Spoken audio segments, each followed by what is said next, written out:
Now to Ukraine. The first war crimes trial since the beginning of Russia's invasion of the country is underway. A 21-year-old soldier is accused of killing an unarmed civilian. The Times correspondent Richard Spencer is in Kiev. Good morning, Richard. Good morning. Morning. A preliminary hearing then has taken place. Tell us more about the soldier who stands on trial and what he's alleged to have done. So this is a guy called Vadim Shishimarin, probably the wrong pronunciation, but anyway, he was a tank division sergeant, and he was part of that huge, incursion at the end of February that's now sort of ended, which ended in a sort of rather disastrous performance by the Russian tank regiments. But he is accused of having shot a civilian. In the particular case, it appears to be that his column of tanks came across a cyclist, and they were worried that the cyclist would give away their positions to the defenders, and so he was ordered to shoot the cyclist, which he did, allegedly, and they do have a videotaped confession of him taken after his capture by the Ukrainian authorities. So, as you say, a brief hearing yesterday, brief preliminary hearing. The case against him will resume on Wednesday. What kind of sentence does he face if he's convicted? Well, it's a very good question. I mean, of course, the Ukrainians are saying he's accused of murder. It's a war crime. He, stands to face life imprisonment, as you would get for murder in most places. I suppose there is a question of whether he ultimately might be treated as a prisoner of war and, subject to a prisoner swap. But the Ukrainians aren't suggesting that at the moment. We know that there are 11,000 war crimes recorded so far by the chief prosecutor in Ukraine. This trial seems to have come, well, to me it seems to have happened quite quickly, quite a quick turnaround.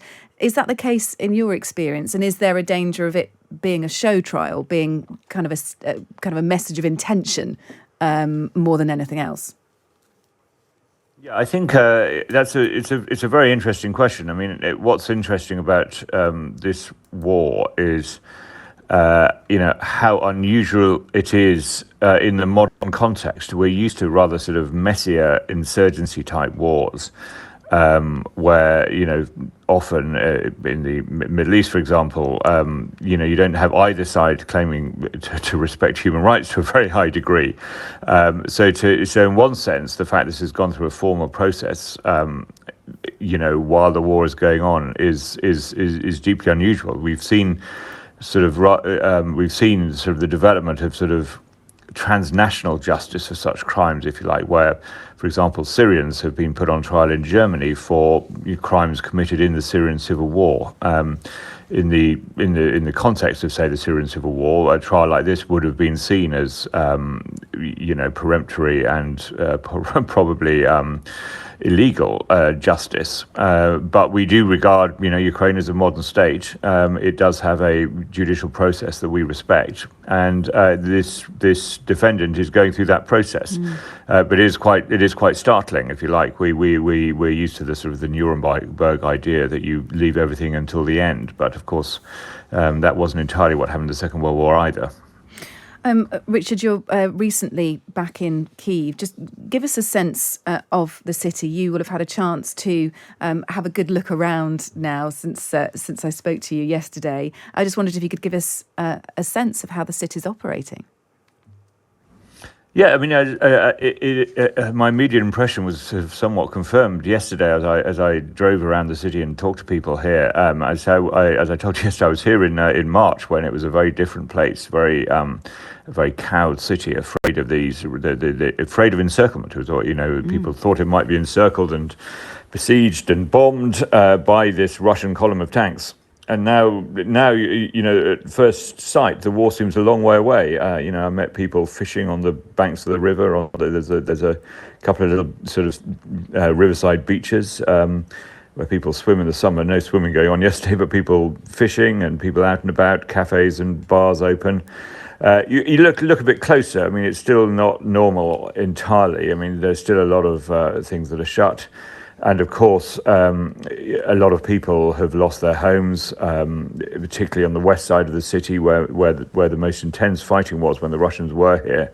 A lot of destruction we saw. So rather extraordinary contrast, really. I mean, there's one supermarket we went to in the town of Irpin, which was right on the front lines of the. And you'll have seen TV pictures of the bombing and shelling there.